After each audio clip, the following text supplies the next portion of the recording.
Bom, pessoal, vamos fechar agora o último vídeo, o quinto e último vídeo, sobre o capítulo 7 do livro de investimentos, que trata exatamente aí na verdade, carteira de risco ótimo, né? É o que a gente está buscando. A gente já viu um pouco da diversificação, risco e retorno, como que eu calculo, né, ativos de risco, ativos livres de risco. E a gente achou as carteiras ótimas, que é a gente chamou de carteira G, e achamos também a melhor carteira dado o perfil do cliente, da pessoa, né, do investidor, que a gente chamou de carteira completa, ótima completa. Né? Agora, para fechar, a gente sempre considerou dois ativos. Não sei se vocês lembram, a gente usava Vale e TOTS. E aí depois a gente acrescentou um título público como sem risco. Né? Agora, quem criou toda essa teoria, antes do Sharpe, inclusive, na década de 50, imagina que não tinha computador nessa época, fazia tudo na mão. Né? Então, na década de 50, quem criou foi o Henry Markowitz. Ele ganhou o prêmio Nobel em 90, está vivo até hoje, bem velhinho, mas assim, ele que desenvolveu, ele publicou um artigo que chama Portfolio Selection, seleção de portfólio, The Journal of Finance. E a partir daí, difundiu toda essa teoria de que existe aí uma carteira ótima. Né?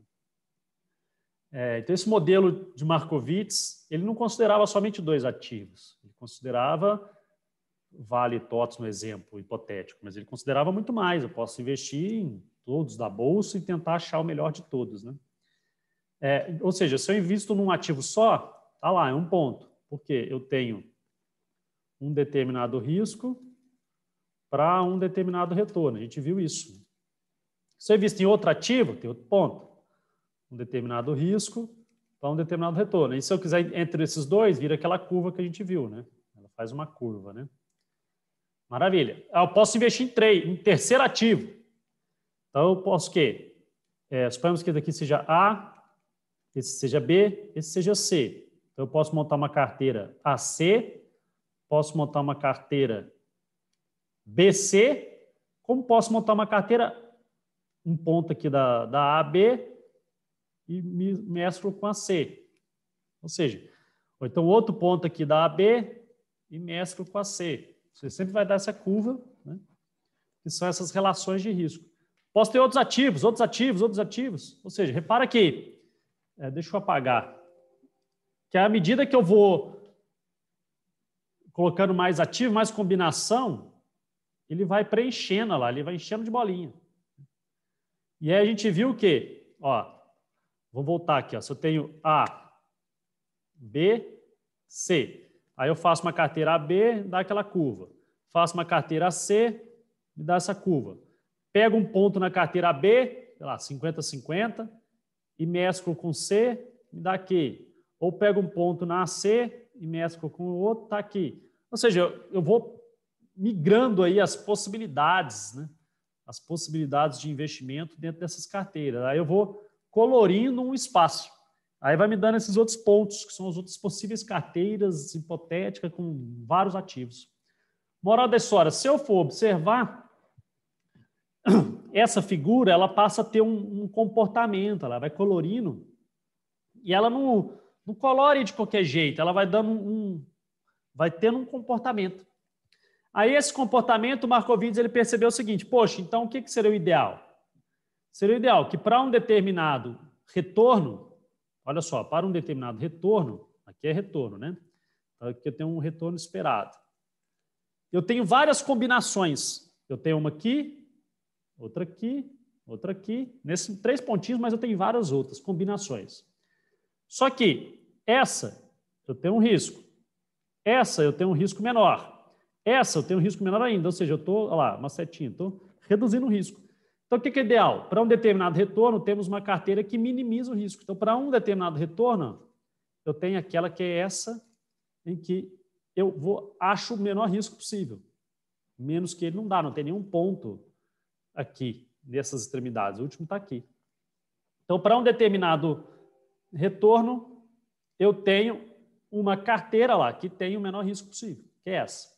Aí ele falou, poxa, então eu posso fazer o seguinte, eu posso pegar aqui a de menor risco global, eu vou mostrar, a de maior retorno, que está aqui, Aí, dentro desse intervalo, eu tento encontrar todas as de menor risco. Então, para esse retorno, qual que é o menor risco? É esse ponto. Para esse retorno aqui, qual que é o menor risco? É um outro ponto aqui.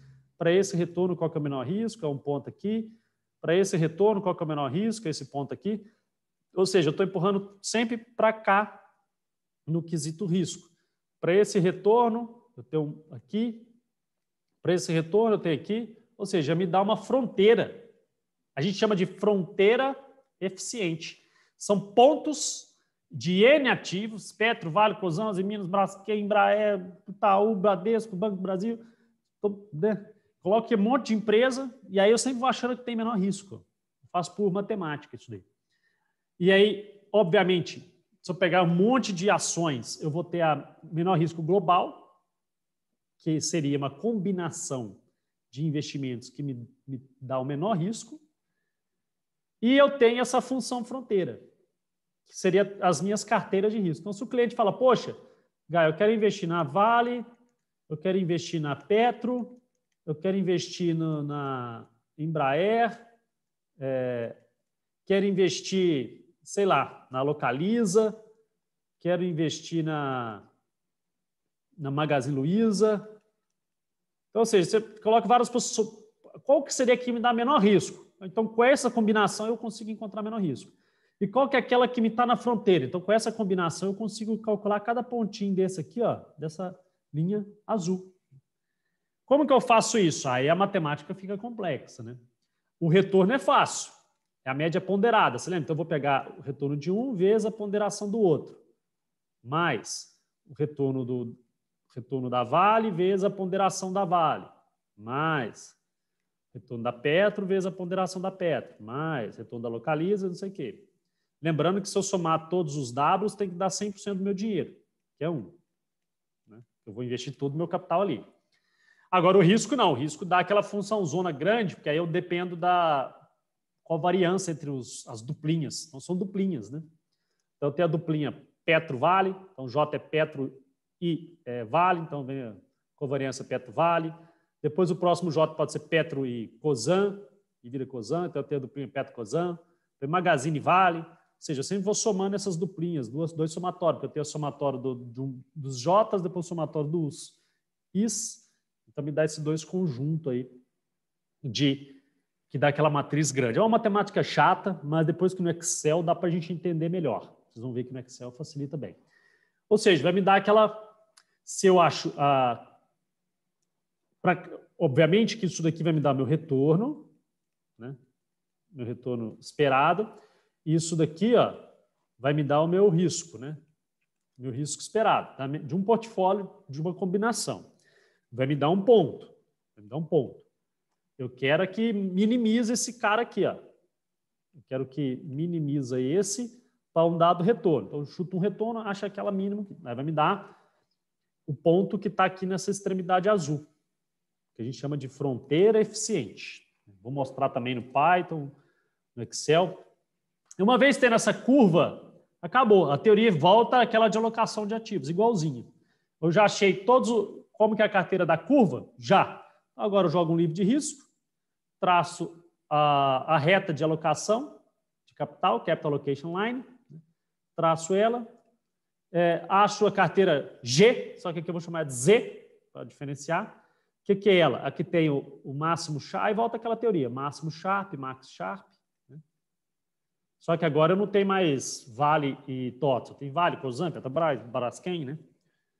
E aí, mesma coisa, isso daqui vira a carteira ótima.